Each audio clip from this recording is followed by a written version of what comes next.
Right, so episode number 8. We need to, I think. 3, 2, watch Crocodile.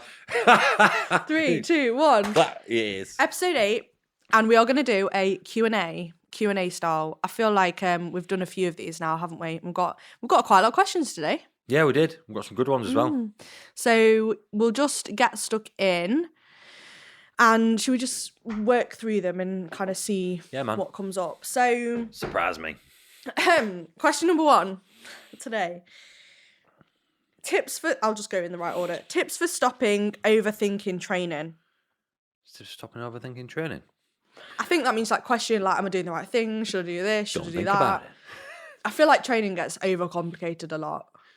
Yeah, I can't imagine what aspect they might mean about overthinking training. Maybe what, as in I didn't beat my weight from last week. I think it just means generally like exercise selection, maybe number, because I think I get asked this quite a lot, am I training enough? Am I training too much? Am I doing enough volume? Am I doing the right exercises? Because obviously you can't see the results, can you, straight away when you're training? So I guess it makes you question it in a sense of is it working? I suppose then from a volume point of view, if you're doing your own volume, you just start with a baseline amount of volume, say 10 working sets, for example, and then see how you get on for a while, see how you are, then you just keep pushing it up until you... And see what you can get to. Until it fucks you up, yeah. That's what everyone... I know it was less thought about for me when I first started, because I just kind of went in, I knew when I'd done so much, and I just found my own place without even thinking about it. I never even thought about nothing about it, to be honest. And I was a really low volume trainer, actually. I think, looking back, I sometimes only did about 7 working sets, maybe 8 working sets. Yeah, at the most 8 working sets, yeah. But they were because I grew up on Dorian Yates stuff. Yeah. So it was 7 to 8 working sets was enough. But some of them sets was they were intense because they were triple drop sets or this, that, or that, or whatever. But I found where I was fairly within a couple of years, really. But yeah, it'd just be set a baseline. There's so much information out there now. Set a baseline, 10 to 12 working sets, and then just probably gradually work your way up until you feel like that's fucking you up too often. Yeah. And then start pulling back a little bit. It's going to take everybody's got to find their own... I mean, even if you're working with a coach, they've got to find where your volume's at anyways. I feel like there's probably a general sweet spot in the middle somewhere. And for me, I reckon it's probably between about maybe 13 and 16 working sets per session, I'd say. You get some maniacs that want more, and they can take a lot more, and they'll go up to 18, 19 working sets a session. And then some girls that can't even take the 13. Well, that I shouldn't word that like that, actually. It's not to do with being able to take anything. Your body is what it is. Just the body can't recover from it. And it'll respond to what it responds to. And they'll end up pulling back to 10 or 11 sets sometimes. Yeah. As long as you're going in and you're training hard and you're training with a good intensity, it doesn't really matter. It's what matters. It doesn't really matter what exact reps you're doing or anything like that. As long as you're hitting the muscle you want to be developing and you're training hard and you're recovering, then you're all good, aren't you, really? Because you can do 20 sets of junk. Yeah. And you're not going to get nowhere with no junk. Yeah. I get that quite a lot of people. In the community, some of my programs that I've got girls in are quite high volume, but then they're I've been adding this on, or I've been adding that on, and I'm looking at the sets thinking, that's a lot of training. And I'm like, they're not training hard enough. Yeah. So there's no point, obviously, just hammering the volume up if you're not training. Do you make them sometimes send them your working sets? Yeah, and then I'm like, you need to send me your form videos, but sometimes it's difficult, obviously, getting people to send me the form videos, but send me the last set. Yeah. And then when I reply and I say, was that a warm-up set? They're like, oh. They're like, oh, okay. Because I honestly can't tell. I'm like, did you just put it down when you got to 10? Yeah. Well, what's that? You know what I mean? Yeah. So yeah, that's some people don't want to train to complete failure, and they'll just do more volume because of it, or they'll stop and all this on the reps in reserve and all this stuff. For me, I'm not. But then again, that's what works really well for my body. I just went to the death every session, and I got massive. Yeah. And quite quickly. And that lasted forever. Do you know what I mean? That kept going. So that is how I train all my clients, to be fair.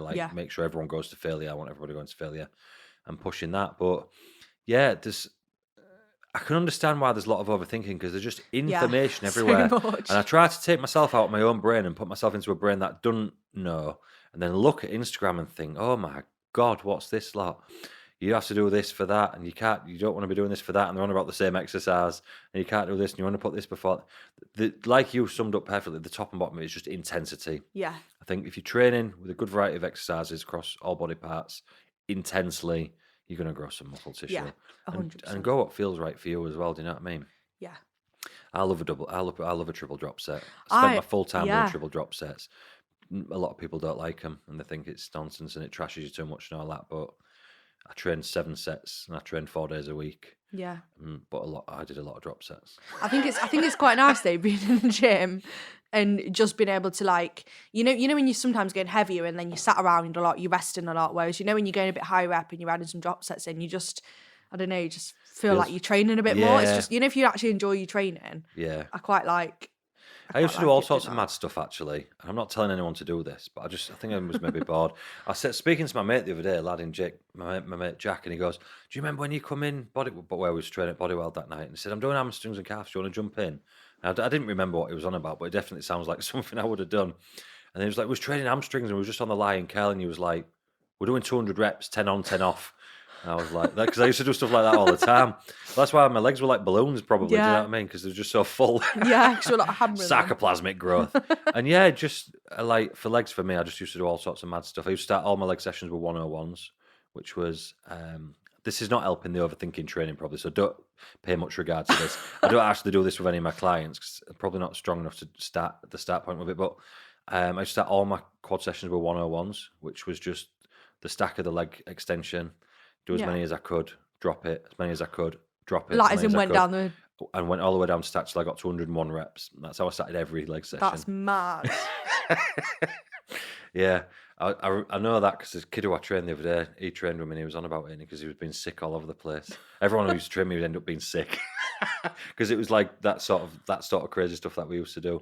But I suppose the point of the matter is, like, I didn't think about any of that stuff when I was younger, Yeah. and I still grew a lot because I just Yeah, went in yeah. there and been intense. Yeah. That's the thing, isn't it? You just need to train hard. Yeah, if I'd have gone in there and done 100 reps willy-nilly or whatever, Yeah. like, nothing would have happened. Yeah. But it was just brutal, savage training, and that's all it really comes down to. Make sure your form's screwed on tight, make sure you're training hard as fuck, and then make sure you're getting enough recovery as well. Yeah. I think that's all it really comes Yeah, down I think to. it does get overcomplicated a lot, doesn't it? Fuck me, just a bit. Yeah. Jesus Christ. But it goes on to the business side of bodybuilding, doesn't it? Because I think, Yeah. like, Yeah. I mean, we all know, and I know I'm definitely not in that category, but there's definitely like the gym training side of Instagram for coaching. Yeah. I think there's a lot of different categories the way coaches are, and there's some that are really scientific with all the science, like blood work things, like things like that, and they go into a lot of that. There's the training coaches, and then there's I think a few different brackets, and if you watch some of them, it's just it's like way too in depth what it needs to be, especially for somebody who's starting out. Yeah. Jesus For most Christ. people, like they don't need that amount Yeah. of No, and what you don't realize is, and I know this now that I'm away from that life, and I didn't realize I was going through it when I was. You're actually just going on their journey with them. Yeah. So if we're going through 10, 15, 20 years of training, you go through doing a lot of different things. Yeah. Like them things what I was just telling you about them. I didn't necessarily do them the whole time. I'd have done them for maybe 5 or 6, 7 years in the middle. I didn't do them at the beginning. Yeah. Blah, Yeah. blah, blah. But like, I was definitely having all my PT clients doing shit like that when I was. Yeah. Do you get what I mean? So the online coaches now that I do going through stuff and they're trying this and, this is the best thing ever. Mhm. That's what they're preaching on Instagram at that point. And then 2 years later, they'll say, oh, no, you don't want to be doing it like that. And they'll go Right, back. yeah. You see that a lot, Yeah. And then they go back So on you're what just they was. basically following them around. Yeah, and you're basically Yeah. just following them through their journey. Yeah. So, I mean, I think that's where I have a bit of an edge myself because I've been through that full journey. Yeah. And nobody's Yeah. really following me through that. I picked out the bits what I like, what I didn't like, what I thought worked Yeah. the best, and all the rest of it. And now I can just give that to people. Yes. Yeah. Do you know what I mean? Yeah. But yeah, I do understand why people get lost with Yeah, that. same. Fuck me. Jeez. I look at it and think, oh really? I'm going to try that. I'm going to try that when I go to gym next tomorrow. Oh, I think just having a plan as well, so you don't actually have to think about it. Yeah, follow the plan. Again, just employ somebody. You can get a plan off somebody decent without Yeah. even signing up for coaching most Yeah, of the time. yeah. Or just follow what somebody and then just kind of adapt it to you a little bit, see what works, what doesn't Yeah. work. I have quite a lot of girls start me and they'll go and they're real cautious when they're saying it and they're like, Dan, I can only train 4 days a week and I don't feel any good if I train more. Like as though I'm Yeah. gonna make them train 5 or 6 or 7 Yeah. days a week. And I'm like, yeah, sound, don't worry about it. I'll just give them a 4-day plan. Yeah. And I've had people turn pro like that multiple times who've trained just 4 days a week. It's not a Yeah. big deal. Yeah. Just whatever suits you, innit? It's Yeah. like I just can't recover off more than 4 days. Fine. Yeah. It's not a volume thing. I think a lot of it's the body just needs more days off the gym than other people. So even Yeah, if you used to everyone's pull the different, volume aren't right they? down and spread it out, Yeah. I don't, because I'm a bit like that myself. Do you know what I mean? I can't just keep going to the gym and going to the gym. I Yeah. need for me, it was as I got bigger, I needed less days in the gym. So I could train 6 days in the gym at the beginning. Then I had to drop it to 5. Yeah. And then in the end, I had to drop it to 4 because I just could not recover Yeah, from 'cause you were anything more than just 4. 'Cause I think the bigger and stronger you get, the more obviously you take a yeah, whacking. Do you yeah, know what I yeah. mean? Well, there's a lot more muscle, isn't there? So it's like being battered. Peel yourself off the bed in the morning, like what? As you get like Wallace and Gromit, where like wheel me out the bed, put me in my Must train put 5 me in my- days. put me in my triple XL baggies as I fall through the floor, sit there eating porridge. Oh, so yeah, basically, follow your plan, train hard, make sure you're recovering from what you're doing. If you're recovering okay, bump it up a bit, see how you get on. Yeah, follow your own stuff and maybe unfollow Yeah. a lot of people on Instagram. Yeah, and I think don't jump around because it's so easy, isn't it, to see something and think, oh yeah, I'm going to do this, I'm going to do that. And then before you Yeah. know it, you're like doing different things all the time and it's just like getting sucked into loads of different things. Your body will gravitate towards what suits you. Yeah. And I noticed this only in hindsight, looking back, and I noticed this a few years ago when I come to the end of my journey, of my training and what have you. Like I gravitated towards what suited me because towards the end, when to be fair, then I got sucked into this because when all Instagram became popular and everyone was doing this and that, I thought, right, maybe I would have got better results if I started training like that. Yeah, yeah. And I started training a different way to what I normally trained. Right. And my physique started going backwards Yeah. quickly. Do you know what I Yeah. mean? So me personally, like I just said, I'm a high volume. I'm not high volume. I'm actually low volume, but lots of reps and Yeah. intensity and drop sets and supersets and Yeah. blah, blah, blah, and all things like that. That worked really, really well for me. And then I thought, right, maybe I should be working in the 6 to 8 range more and trying to go every.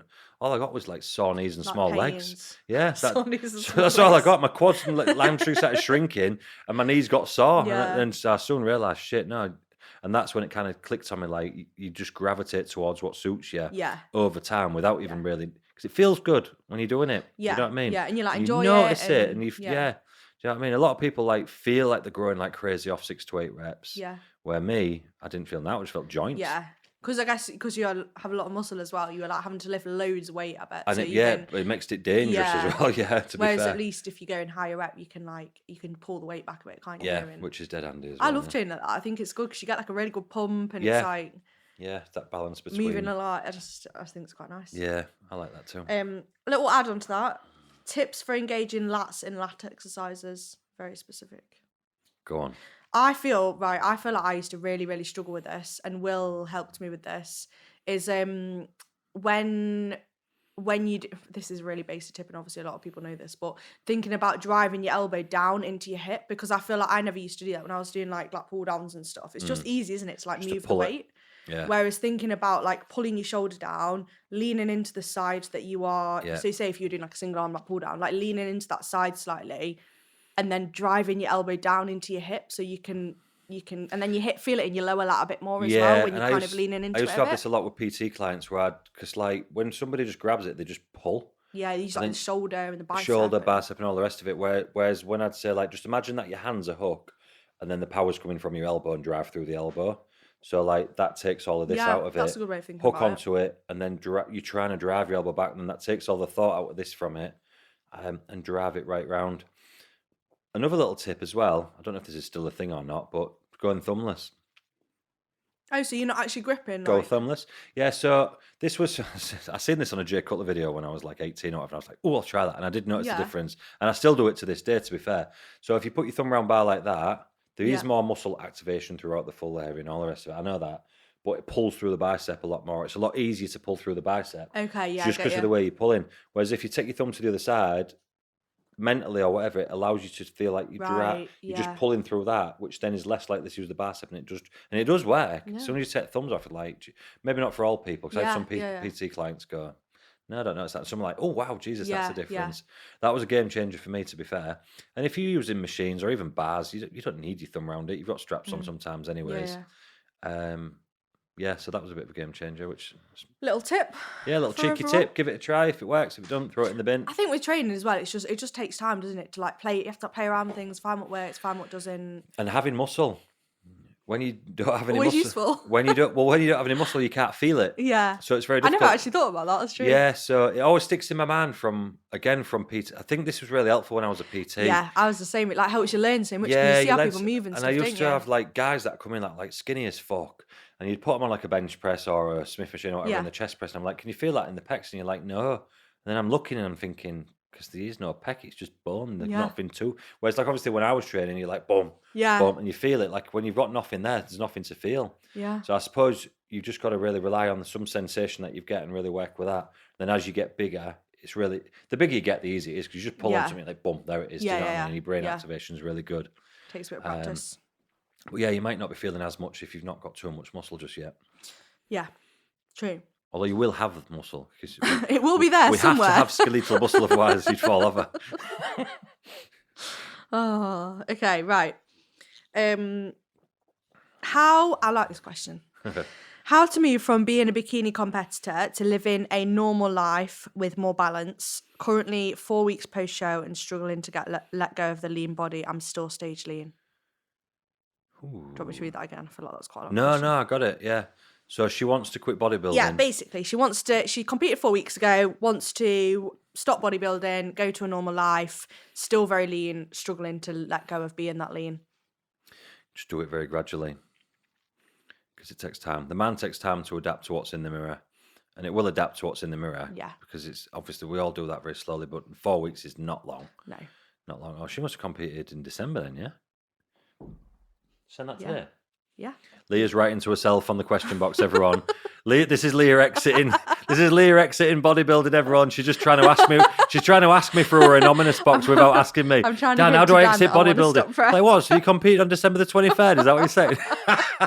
By the way, this is January the 11th. We're filming this. By the way, for everyone that gets, yeah, because we're banking these podcasts now. So when this gets released in the end of February, everyone will be like, "Oh, she competed in January from Thailand or something." Yeah. No, this was literally sent this week. So yeah. So just take it gradually, man. You didn't get into bodybuilding gradually. Yeah. So you're probably not going to get out of bodybuilding gradually. You didn't just be like go from your normal person walking about on the beach and that, chilling, eating a clipper. The next thing you stage ready, and you just go straight back to whatever. Yeah. So just gradually, do your reverse properly. Go through it all.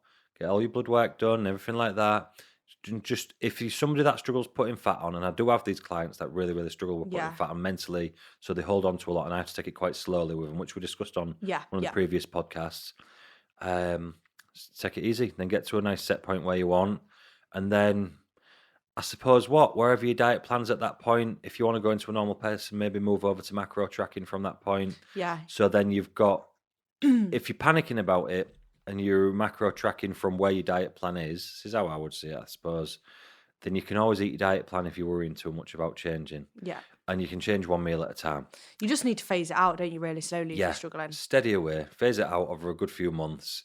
Let your body fat come up to where you're comfortable as well. And that will happen over time. Just because you've been shredded for a bodybuilding show and your brain's in that place now and it was a month ago, don't mean to say a month down the line it won't gradually. It will. I promise you anyway, whoever it is, it will gradually go back to normal, because everything that's in front of you gets normalised eventually.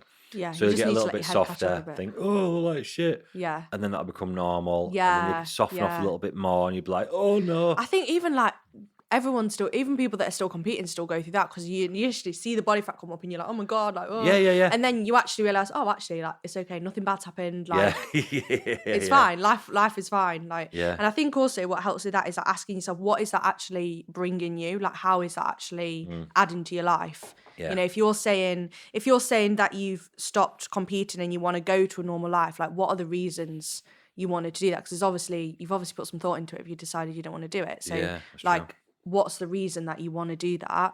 So how is staying that lean serving you? Like, it's probably, and it's gonna take a little while to find your set point, and where you're happy and where you sit happy and all the rest of it. Like, you don't have to just get out of the car and start walking. Like, you can wait to slow down first. Yeah. Do you know what I mean? Yeah. So just try to chill out a little bit. Don't worry too much. Let your body fat come to where you want to be, and then if you still want to live by a meal plan, there's nothing. I mean, there's plenty of people who don't compete that live by a meal plan. Yeah. You still can, but just have a little bit more flexibility on it. And if you don't want to weigh things as much, you can probably eyeball things a Yeah. little bit, like not worry too much, and excuse me, eat out a couple of times. Do you know what I mean? It will come. So just try not to worry too much and just take it steady.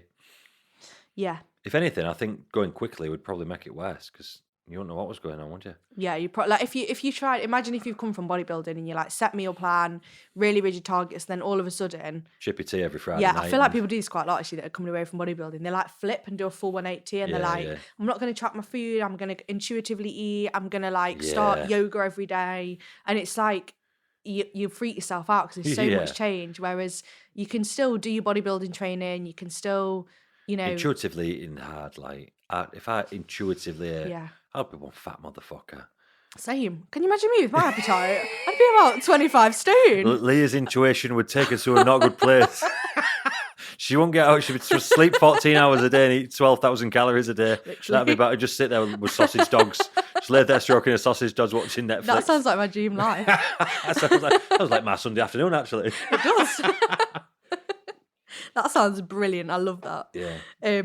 But yeah, I think people try and do it super quick and think, I'm not bodybuilding anymore, so I need to like not track my calories and start a different sport or whatever. But it's like, just take, like, you can still do all those things. You can still build those in, but maybe just like drip feed it in rather than trying to do a full 180 on your life. Slowly you'll back freak away. yourself out. Yeah. I did that actually when I come away from bodybuilding. That's why I'd made that kind like of... did a full... Yeah, I just thought, fuck this. Yeah. And then it was a strange time coming away from it, really, because I ended up like not training half the time and stuff like that. It's quite hard though, isn't it? I guess. Yeah, it was weird. Away from it because it's like we were saying earlier. It's like it becomes like who you are a little bit. Yeah, it's just like you go to the gym because you go to the gym. Yeah. And then you're like, but I don't need to go to the gym because I'm not competing. It's like it was for me actually. It was my full. I mean, from being 18 to 35, whenever it was when I stopped, that was all I did. Yeah. Full adult life. So I didn't know anything else as an adult. Yeah. Yeah. Yeah, that's mad, really, isn't it? Yeah, real mad. Yeah, I wouldn't even have a mature brain when I started bodybuilding. Yeah. And I was exiting it like, what? There's other food aisles in Morrison's. What do they sell down there? What's all this? You can get frozen what? Yeah, to be fair, but even that's quite overwhelming when you're coming away from bodybuilding because you don't have to think about your food shop, and all of a sudden you're like, I can buy this, I can buy that. Like, where do I even start? No, that's why I don't do the shopping. You get me walking around there, come out in debt. Come out in debt to Klarna. But yeah, it is hard. I think it's just, like we said, take your time. Also, like, focusing on other things as well, because, when obviously you're bodybuilding, when you're in prep, you get focused, don't you, on like being lean and have you got leaner, and like, so it's going to take time to stop focusing on those things so much and start to focus on like, how your training's going and other normal life stuff that's not related to what you look like. You probably get little stints of the year where like, because everyone bodybuilds initially because they enjoy it. Yeah. Like doing the cut is enjoyable, watching the progress and all like that. And there's nothing stopping you doing that again. Like if you've got a holiday in 10 weeks or something, you'd be like, ooh, I'll do a little 7-week cut and 3-week reverse into my holiday or whatever it might be. Yeah. And get a little buzz out of that and a bit of satisfaction going all day, looking and feeling a little better and all the rest of it. It's one thing I've never done in my entire life. What? A holiday diet? Dieted for a holiday. Not once. I don't think I have either, to be fair. I don't give a fuck. Because 2 days and you're fat anyways. Time I even got off the plane, you've had like some of them little Pringles and some of whatever drinks they're giving you on the plane. You get off and you look like shit anyway. I'm like, fuck, I just dieted 8 weeks for that. I can see the sock marks in my ankles. I haven't even left the country yet. And then you've got your all-inclusive buffet when you get there. Exactly, yeah. 2 days, and you're like, well, that was a waste of 10 weeks. Might as well go looking like shit and come home looking like shit. Yeah, never dieted for an holiday in my life. I might do that. That might be one of my goals, to diet for a holiday. You're going on holiday this year? No, I don't want to diet. Dad never goes on holiday because he never doesn't want to do a holiday again. diet. I'll just go caravan in Wales instead. Yeah, I feel like that's pretty much answered that, hasn't it? Yeah, I think so, yeah.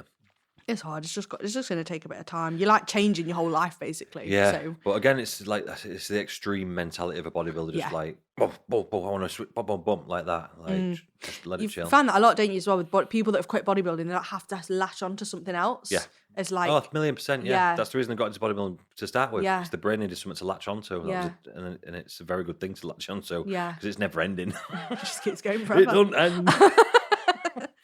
But yeah, there are coaches out there as well that like specialize in like exits. like post show and things like that and help people with it. Yeah, definitely. What do PCA actually want for bikini? Figure and physique, I can always predict, but the Bikini Pro show results were surprising. Some outstanding shapes and lots of muscle, beaten by people with less aesthetic physiques and less muscle. Is being shredded and lean the main goal? How is it scored? I feel like you're the one to answer this because you're the judge.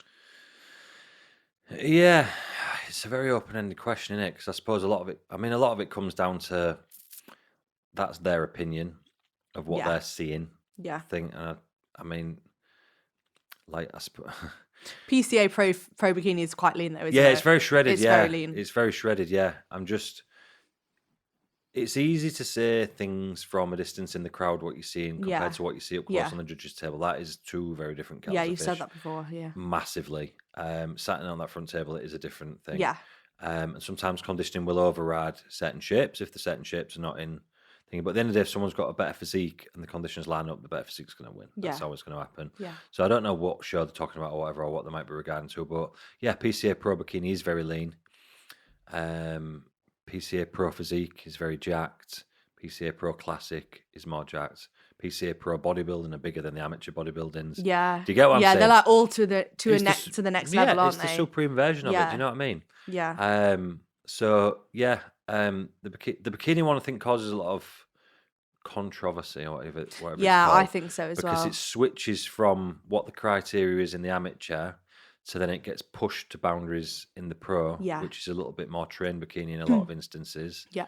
But then the training bikini girls turn pro as well. So I get why people are like, what the fuck? Yeah, that's true actually, because they're all in the same. Yeah, they all end up in the same thing. Yeah, because the trained bikini are in the pro lineup with the non-trained so, bikini girls. But then when you look at the IFBB over all the years, and this always used to be a thing, like the weight caps were bigger in the classes in the pros to amateurs and all stuff like that. And that's it. And it just it's just the rate of progression, because otherwise, like you'll turn bikini girls pro, and then they'll go pro, and then 2 years later or 18 months later, they're too big for pro because they've kept it as the same as the amateur, and then where they're going to go. Yeah. So it's a natural progression.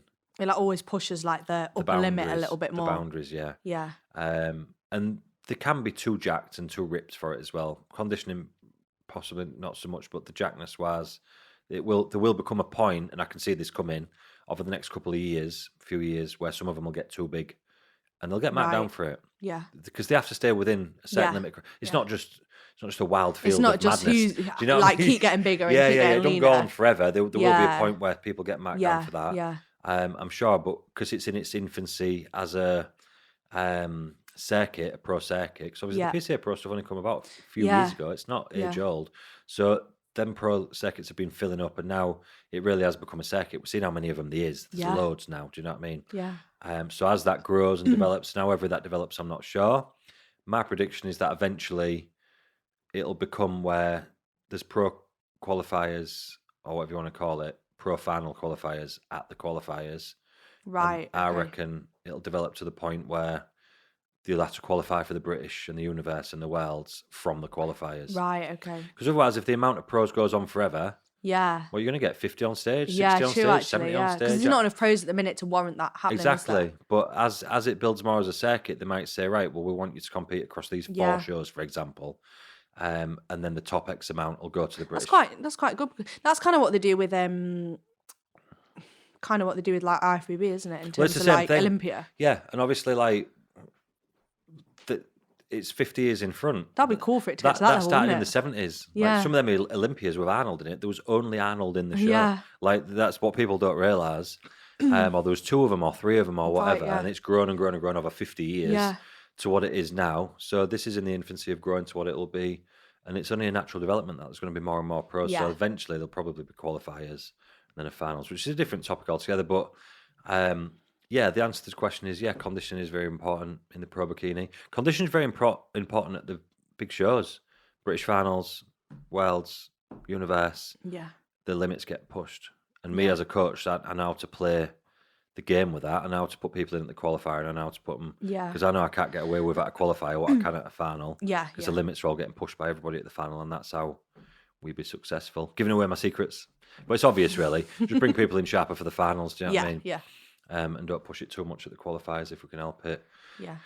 I feel like you're very good at like getting it like where it needs spot to on be. though with, you know what I mean? Yeah. You just seem to Well, get like I it. say, I mean, I've spent a lot of years judging bodybuilding shows and things like Yeah. that, and going to every single show that there is as well and watching. So I know what's required to get where we need to get, and I know where the boundaries are, because it does change a little bit from year to year as well. Yeah. And I keep my eye very closely on that with who's doing what and where the boundaries are getting. Do you know what I mean? Yeah. And yeah, I feel like I've got my finger on the pulse with that, and that's why we're able to pull off some pretty good stunts. To be fair. Yeah. Yeah. Yeah. And it's why you'll see as well, interestingly enough, you'll see some people come like thirds and second at qualifiers, and then when I push them harder for the finals, they'll win, even though Yeah. they've not won a qualifier. And it's because they look better in that condition as a physique than they did when I actually have them softer okay. at the qualifiers. But the other people who look better when they're a little bit softer might have beat them at the qualifiers, but then when we push the boundaries for the finals, they'll beat them people. Yeah. Do you get what I mean? Yeah. And that's Makes sense. That's a game in itself, yeah. Gosh. There's levels to this game. There's levels to this game. You know what you're doing, don't you? We have a go, don't we? I don't know if I'm going to read that one. You get these on your Someone's having box. a dig. People just no one wants to put it in the question box because they don't dare people see like it. I get it in man, and people just like vent at me, Yeah. and I'm like, whoa, whoa, whoa, whoa, whoa! I was just having my tea, ready for all this aggressiveness. People go in on those NGL question boxes. Some people are brutal. I know some people are horrible to me as well. They say mean things to me. I can't believe it. And I read it, I think, where are you at in your life to be spending your time tapping your thumb on a little device to tell me that? Having a go at me and that. What have I done to you? I feel like that happens to everyone, doesn't it, on that? So basically it's saying, what's the point of having clients in a PCA Natty show when there's other federations that are already out there that have been doing it for a longer period of time? In a nice way. In a nice way, yeah. Why not? Because PCA is a really nice federation to compete at. Yeah. It's a really well-run show. They're fun shows. Like, the expos and stuff are amazing. And it gives an opportunity for, obviously, natural athletes to compete against other natural athletes. Yeah, exactly, yeah. So we all know PCA shows are the best run shows in the country. The best production, best photography, but best everything, yeah? And everybody who comes and says does that, and they go to the other federations, and they real slowly run a lot of them, and this and that and what have you. And a lot of natty people are always saying, "Oh, I'd love to do PCA," but everyone's like assisted and all that. I hear that all the time. I wish I could do PCA, but blah blah blah. Which obviously, generally, my usual response is like, "You can do PCA. Yeah. There's loads of natties that do PCA. I've won pro cards with multiple natties, like quite a lot, quite a lot of natural people. So it's just basically giving them a platform to do that against other natties. Like, what's the big deal? Which I think is a really positive thing. Like, yeah, it's really positive. Yeah, like loads of my clients are really excited. They're like, "Oh my god, have you seen this? It's amazing." All my natty clients message me like, "I'm But they're doing buzzing, this." weren't they? Yeah, buzzing. Yeah. Yeah, I'm doing this. I'm doing this. I'm doing this. And they'll probably end up putting on multiple per year as well. Do you know what I mean? Because I think that's a great shout. it's nearly filled up already. Yeah. It's nearly filled up. I think it was at 70%, and it's not till June. I think that's a really good idea. Yeah, I think it's a fantastic idea. And they've got the. Why would they not? Yeah, why would they not? Well, if it's there for people. It's not anything bad. It's just a nice. I think in Korea, I think it's Korea or somewhere like that. Someone was telling me. I think they have natty on the Saturday and open on the Sunday or something like that. I'm sure they do that at every show. I've tested events on the Saturday. I might be wrong, don't quote me, but I'm sure I heard something like that. Oh, I've got a question about dieting. Is 10 weeks in a court enough to see a good change, or will it have to be more aggressive? I think 10 weeks is 10 weeks is a decent length, yeah. It depends how much body fat you've got, how much body fat you want to lose. Yeah. Really, they're the main two things, because you can do, if you really went for it in 10 weeks, a couple of pounds a week, pretty aggressive take cut. off 10 kilo in 10 weeks if you have a good crack and he's coming from a good set point and you've got it to lose. If you were really on it. Yeah. But it depends. It's definitely enough time, but it depends as well how much you're like willing to do. Like, yeah, you've got to go in for it. Yeah. But, I mean, generally, I think someone who 10 weeks, I'd look at being taken off probably about 7 kilo off them, realistically. Yeah. Sometimes, obviously, 10 or more sometimes. Yeah. But generally, if I was just saying average, you're going to lose about 7 kilo, I would think. Yeah. Which is averaging 0.7s a week, which is good chunks, yeah. Over £1.50. Is that going to be visible on you? Depends how much weight you've got to lose, doesn't it? If you got a lot on you, maybe not. Maybe you need to do Yeah. longer. Maybe you just need to do that in multiple blasts, 10 Yeah. weeks, come up, maintenance for 4 or 5 weeks, chill a little bit, go in for Yeah. another 6, 7, 8 weeks, 10 weeks, whatever. That's quite a nice way to do a little diet, isn't it? Like doing Yeah. little runs rather than... Yeah, I don't want to drag a diet out for Yeah. like 15, 20 weeks because that's like, Yeah. you just no. Just don't do Just that. no. Just no. Just take some breaks in there. Do you know what I mean? Yeah. Even with some of the preps that I do now, like especially with the naturals, I'm doing more like blocks of. So obviously, if they're not in a position in their life where we've been able to get to a point where we do a real good pre-prep and then like be able to maintain for a good few months Yeah. and then go into a normal prep, I might be doing like a 28-week prep or a 30-week prep, but in blocks. Yeah. Yeah. So I'll do like, say it's 28 weeks, for example, you do like 12 weeks prep, 4 weeks maintenance to get all the cardio out, get any fat burners that you're using out. Natural, obviously, legal fat burners and what have you. But you know what I'm saying? Anything that you're using to help you, that's putting stress on the body. Get the food up a little bit, chill it out, a couple of cheat meals in there, maybe. If they're on prep, maybe not, maybe. And then go in for the last 12 weeks. Yeah. And a lot of them have been really receptive to that mentally and as well physically. I'm finding that's quite a good way to do. Especially because the natties have to do, if the natties are carrying a bit, they have to do quite long preps, generally. Or if you're not natty and you're still carrying quite a lot and you've not been in a position where you've been able to get a diet in before that, it's still a good way to do it. Yeah, because then you can do it, like you said, like get a good chunk off. That's essentially like your good prep starting point. Yeah. And you can push them quite hard in the first bit because you're not worried about it carrying into the end bit because you've got a good month recovery in the middle. Yeah. Then you can go in and get the rest off. Yeah. But you can do a lot in 10 weeks. And if you're a heavy person, like this is a hell of a lot that can be done in 10 weeks. Yeah, definitely. I guess the only thing with that is like I've got obviously lifestyle clients that are still going out, having meals out, probably being a bit more lax with it. So it'll be a bit, It's not a 10 week. That's not cut though, is it? It is, but it isn't, it's just more of a lifestyle type approach. It's more of a lifestyle weight loss thing, yeah. 10 weeks is quite a long time to diet for, though. I think if you're doing it like rigidly. That's what I'm doing now. 10 weeks. Oh yeah. Yeah. How many weeks are you in? Committed to 10. Well, whatever it is since last week, so 1.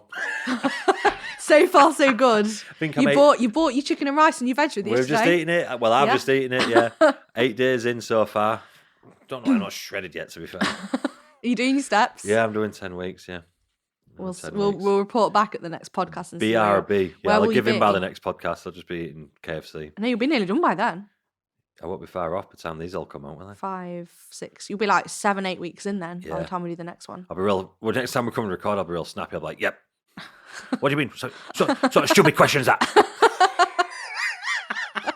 Who's rustling the crisp packet? Oh God, prepare. Okay, what keeps you motivated on days you're not motivated? What do you tell yourself? What keeps you motivated? Basically, what keeps you motivated on days where you don't really feel very motivated? I feel like I'm interviewing you. Yeah. Well, Roger. It doesn't. Nothing keeps you motivated on the days you're not motivated because you're not motivated. Discipline is what keeps you going through the days that you're not motivated. I feel like I'm so cliche saying this, but no one rocks up out of bed every single day really motivated. Nah, you just do it, innit? You've said you're going to do it, so do it. And then you turn up and do it, whether you feel like it or not. And I think that in itself probably creates momentum of motivation more so than when you're missing days, because then if you give yourself the opportunity to miss days, then I'll just fuck today off and then blah blah blah whatever, and then you're never going to get any momentum of motivation. That's hard to say. Momentum of motivation, Michael, from that, because you keep letting yourself down. Yeah, and then you don't have trust in yourself that you're actually going to follow through with what you say you're going to do. So if you stop letting yourself down, it'll build more motivation because you're like, this is me. Do you know what I mean? I don't miss days. I don't miss training sessions. I don't miss meals. I don't eat family size packs of Frazzles. 8 days. This is hard. I'm 8 days in. 8 days in. I'm just looking at Leah and she just looks like a frazzle. It's a 5 foot 5 frazzle. My glasses on, just talking to me. I do love Frazzles. They're all right, aren't they? I can't eat them though, to be honest. I don't actually eat them. I don't know why I come out with that. You're burping bacon for about 3 days, isn't it? When you've had it, like, oh my God, I can still taste that. I ate that last Sunday. Oh God, that's funny. So basically, just show up and do it anyway. Yeah, motivation comes from It's not like a motivation Come on, you'll speaker. probably get a good reel out of this. Motivation comes from taking action on something. Like Yeah. you're not just gonna suddenly wake up and think, oh yeah, I feel extra motivated to like hit all No. of my goals this week. Like you're gonna have days where you just can't be bothered to do it. Yeah. Like I have days where I find it really hard, like getting up in the morning. Peel yourself out of bed. Yeah. But you just have to think like, well, if I don't do it this once, like I'll just, that just needs. I'll just do it later. It's I'll just like do a it later. disease. And you just think, oh, it's okay. I can miss it because I can do it later. Yeah. Whereas it's just like holding yourself to a high enough standard. Yeah. And being like, no, this is something that I want to do. Like I need to do it. I need to show up and do this. Get the fuck up. And then you'll feel so much better once you've done it. When you'll feel so much better for doing it once you've done it. When you didn't feel like you wanted to do it. Yeah. That's infectious. Yeah. And I know I keep saying it, but it's just all momentum. Yeah. It's all momentum. I'm not missing today because I didn't miss yesterday, and I definitely won't be missing tomorrow. Yeah, it does build up, doesn't it? Definitely. Yeah. Whereas if you fucked it off yesterday, you might think, oh well. Yeah. Do you know? It just becomes like the norm, doesn't it? Then? Yeah. You're like, oh, my brain doesn't work like that, anyways. But you just don't let yourself down, man, and you'll feel better. Yeah, you just don't. No one feels motivated all Nobody's the time. motivated 24/7. Right. Figure posing routines. Choosing a song, planning a routine. Wing it. No, I'm joking. Don't do that. I did. I just made my routines up on stage. You can wing them though if you really wanted to. Yeah, you can if you want, especially if you've been up there quite a lot of times. I didn't wing them in the beginning, but I just didn't want to have to remember it, so I just put a song on that I knew. Yeah. And just posed to it, and I think a lot of I've spoken to a lot of female figure athletes that really they're like, or they're going thinking about figure and they won't do figure or they're scared to do figure because of the routine. oh, so Do you get much. that a lot? Oh, all the time. It's really common, isn't I'd it? love to do figure, but I don't want to do the routine. The routine's like, Oh, honestly, just pretend you've got cramp and tell him you're not doing it. It's not even judged. Like, don't even worry about it. Yeah. I just don't want to. I don't want to pretend dance. you've got cramp. Oh, I can't go on. I've got cramp. Oh, just go on to the next person. Honestly, it's like it's not even looked at and judged. It's just a time filler while they're adding up the scores. It's just It's a way to present yourself, for your photographs and a bit of stage time for you. That's all it's actually there for. It's not actually a time filler while they're adding up the scores. But that is when they're doing the scores. They're not even looking at that. Do you know what I mean? Which is what I was going to say, really. If you're nervous about it, just pick your favourite posers.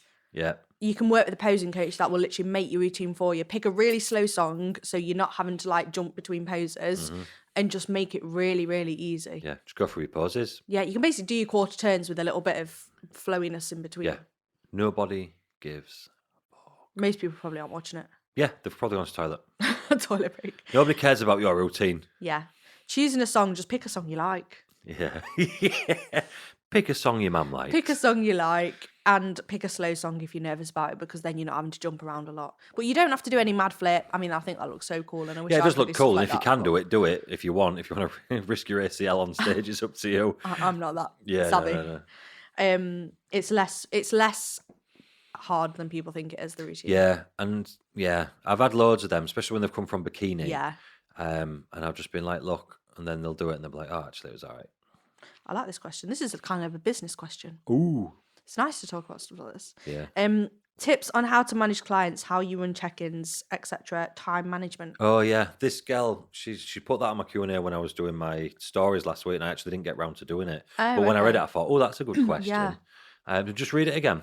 Tips on how to manage clients, how you run check-ins, etc. Time management.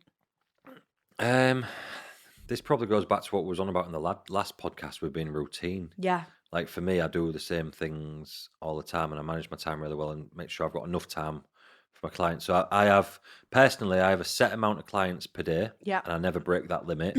So I work 5 days a week on standard check-ins. Obviously, it runs into the weekends and that when we're doing competing and stuff. But standard check-ins for me, 5 days a week, capped at a certain number per day. Do not go over that number, no matter what. Because whether people know or not, I cap my clients and I never go over it. I've done. I found where my limit was real fast a year or two ago, a couple of years ago, and I never want to go back up there again. So I cap my clients at a certain amount. Don't go over it. And then I start work at the same time every day. Do the same thing every morning. Start it. I have X amount that I go through. If they're a quick bunch, so if you've got no problems that day, I'll finish by a certain time. Then I go have something to eat. Then I go to the gym. Blah blah blah. And then I'll come back and finish off what I didn't finish before I go. That's where my routine's at for my clients. And it's just knowing, innit? Like Yeah. how much you can add. I think everybody goes to breaking point before they come back again. Yeah. And I did. I broke myself. A couple of years ago, Yeah. I had a certain amount of clients, and I Too didn't know. I much. didn't. Jesus Christ, yeah. But you wouldn't have known unless you'd have done But I that. wouldn't You have known wouldn't if have I'd known, would you? until I gone there. Do you know what I Yeah, mean? yeah, yeah. And then I thought, right, where do I actually want to be? And Yeah. then I think I got rid of some clients that I didn't want anymore. And then obviously some drop off anyways. Yeah. Let it kind of fall back a little bit. And then I set my number now, and I just don't go over Yeah. that. So then so I know with this number of clients that I've got, where I'm at now is fairly steady for me. And then when it hits season, Yeah. it gets a bit busier, which is not too bad.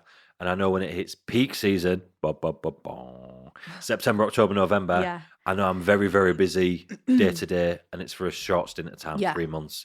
And I couldn't deal with that all year, personally. I wouldn't be able to mentally deal with that all year, but I can deal it for that short stint of stint time. and then come out of it again. And I know that just from experience of years. Yeah. And I guess time management for you is like, from how long you've been coaching for, how long roughly check-ins take you. Yeah. Like you just learn that with experience, don't you? I don't know about you, but you end up, I call it a flow. You end up in a flow. Yeah. If someone breaks your flow, it wrecks it. So like you Yes. just go from checking, and I don't even know what time it is or anything. And all of a sudden, like I come up and I'm like, oh shit, I've just done 12 check-ins, Yeah. and like It took me 3 a hours while has to get. passed, and, It like, took me a while you to know- get to this actually, because Yeah. I was like, when I first started doing it, I was like checking my phone and like getting sidetracked and doing little jobs, and I was like, Yeah. why is it taking me like 9 hours to do these check-ins? Like this isn't normal. And then I realized, I was like, okay, so just like like you said, getting yourself in a little box, putting your phone So, away. yeah, I don't know about you. I mean, obviously yours is thing, but I have a work phone and a normal phone. Yeah. Which every coach should have that, really. My normal phone, even in the room with Yeah. me, that's in my other room. I put Yeah. that in the complete other room, so I can't be tempted to look at it or hear it ringing or see it Yeah, ringing or yeah. whatever. I don't have any social media of any sort on my work Yeah. phone or anything like that. And then it's just me and the work. And Yeah. like, this is why I think, like, I don't know if I've had this conversation before. And it's real mad because, like, people like, online coaches don't work that many hours, with check-ins and that. And I think, because you do outside of your check-ins anyway, with social media and Yeah. all this other shit we have to do, calls and all the There's rest so of it. much stuff behind the scenes what people don't They realise think that you it's actually just do. check-ins. But I think I'm pretty certain I do more work in 4 hours on check-ins than a normal working person does when they go to work for 8.5 hours. Yeah. I'm sure of it. Yeah. Because I don't look up. Yeah. I don't stop. I don't talk to anybody. Yeah.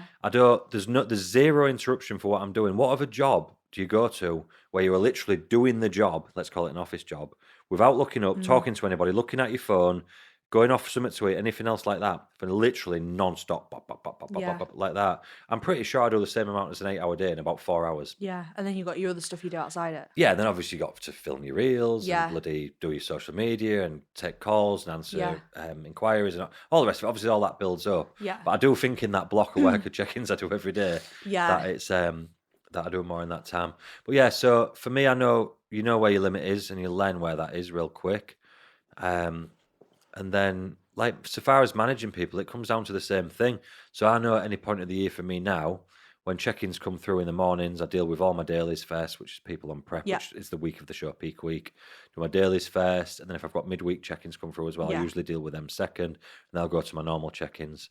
Yeah. So I've got basically what work I've got now, plus probably maximum of a couple of hours on top of that as well in the morning. Yeah. So I know where that is then. The mistake I made a couple of years ago was ramming my days even fuller, which I could cope with. And then you had And all the then when prep it hit stuff. peak season, it was like, oh shit. Yeah. I was working Yeah. without stopping all day, every day. Yeah. And Yeah. I nearly blew up actually, but that's how we learn, innit? How you run check-ins? You do yours on WhatsApp, your check-ins? Yeah, I still do all mine on WhatsApp. Just have a questionnaire that they fill in and they send that across on there, so they communicate with through WhatsApp. And then I send replies through there as well, Yeah. actually. Bring everything up on the screen, have a look, go through it all, and then use WhatsApp to reply Yeah. with it. I've been tempted so many times, and we've had this chat quite a Yeah. lot, haven't we? Yeah. And I would say, do you think I need to do that? And we're like, do you need to move over to this? Do you need to move over to that? And then I talk to all my clients, I think it works ask well. for what you opinion, and do. they all come back to me. And I did this with Nicola the other day when I seen her, actually. Yeah. And they're just like, no, I don't want to do it any other way than that. Keep Yeah, it that yeah. way.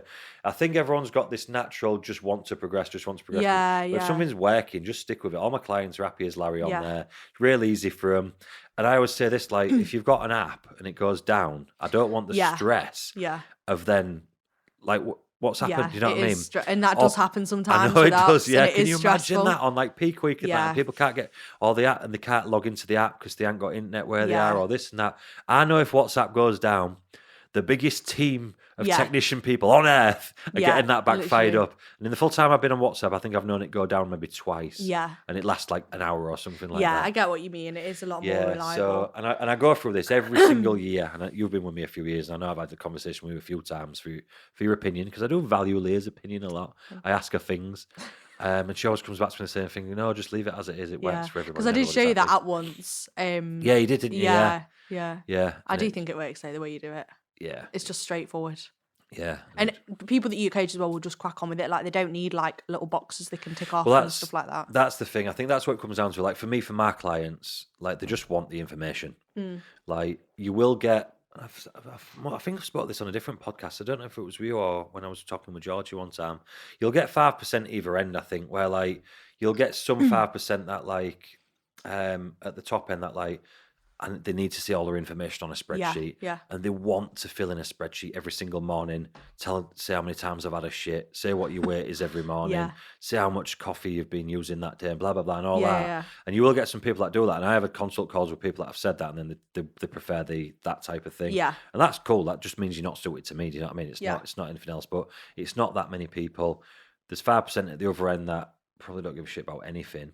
Everyone, the 90% in the middle, they just want the information. yeah. They I just just want it the as information. They simple want as to know what to possible. do, easy as possible. They can look at it, do it, stick it in the notes on the phone, Yeah, or however they do it, or whatever, and know what they're doing every single day. And that's all they really care about. yeah, Whereas I think definitely more lifestyle, and you can clarify this for me better. Like it comes across a lot better if they're getting plans, and it's like it looks yeah. nice, I and it's just on an like it. app, and there's things to fill in, and there's Yeah, loads of information videos that they can click on with recipes and things like this yeah, and all like yeah, that. That's brilliant for lifestyle, and I totally agree. They need yeah, that, otherwise they wouldn't be there to start yeah, with all the ideas and everything like that. And it's amazing. But for the like hardcore bodybuilders, like yeah, give me the plan, I'll yeah. eat it, and I'll train it, and I'll come back next Yeah, week. yeah, yeah. No, I get what you mean. And I use, so the app that I use for both. And I like it on that because it's got like a daily habit section. So, like when you're filling out all your peak week info, or like you can basically log it in there so it records it all. So it's like little things like that like Yeah, really, really useful. But I do mine the same way in terms of like have a check-in cut-off time. All the check-ins need to be done. I get up and walk and cardio first thing because obviously I can get away with like if I sat down to start work at 7, I wouldn't have any check-ins through at 7 o'clock in the oh morning. really? So they tend to, I maybe have the odd couple that come in like between 6 and 7, Yeah. but most of my clients the check-ins are in like half an hour before the cut-off time, maybe What's 9, your half cut-off time? 10 o'clock. Yeah, man's half 9, isn't Yeah, it? so Yeah. they're like probably coming in 9:30, maybe a couple come in just Oh after really? 10. So for me, I'm like, I may as well get up, get my steps done, Yeah, get a bit of definitely. cardio done, and then sit down and start. So I Yeah. tend to sit down about probably 8:30ish by the Oh, that's time I've quite cool. like, Yeah. yeah, so I get up, go do my steps, do my cardio. Sometimes I'll train in the morning as well, and then sit down and then just basically keep going until I'm done. Yeah. But sometimes I'll have clients where, because I do all mine via like Loom, like video recording. So I need to be like sat in my office really to Yeah, do yeah, it. yeah. Hair done on that. Yeah, Glasses polished. yeah, glasses polished. Um, yeah. So I just sit down and then I'll just keep going until I'm done. And sometimes you have check-ins and they just take a bit more time when you're like changing things and stuff, Yeah, of don't you? course, yeah. That's what I So mean. You don't know if you're going to get a bunch of easy yeah, ones that day or a yeah. bunch of hard ones or a So mixture or whatever. sometimes they do end up going through till like the evening. Sometimes if I've like got a few where they're like Yeah, need a yeah, lot of yeah. stuff doing, or we need to like have a call or whatever. But yeah, I basically just start about 8:30, 9 and just Yeah. roll through them until they're all Did I done. say what? Did I even say what time I started? Did I say? You said about 7:15, didn't you? Yeah, 6:30, yeah. 7:15. Generally about quarter to Yeah, 7, 7. yeah, And there'll always be 5 or 6 in there. yeah, Even in the winter, there'll be yeah, 5 or 6 ready to go. In the summer, there'll be because a lot of people are waiting for yeah, some light. yeah, yeah, yeah, of If they're not course. very good with a ring light setup or Yeah, whatever. So in the summer, fucking hell, I can open at 6 o'clock and there's loads in there. yeah, Bodybuilders are mental. They get up at 4 in the morning, yeah, don't they? yeah, yeah. Well, I think when I was on prep, my check-in was over to you at like, Yours was always about 6:15. yeah, Yeah, I always remember your check-in time. 'Cause I always come out literally round about exactly the same yeah. time, about 6:15. Oh, so on schedule. I think here she is. Yeah, time management. I have like just a list with like the client day, the day of the week. So I do my check-ins Monday to Friday. I have a cap like you, so I just say I won't have more than X, Y, Z on each day. Yeah, And then when a new client comes in, I'll just put them on the day with the lowest same. Yeah, check-ins. And then I have them on like a board.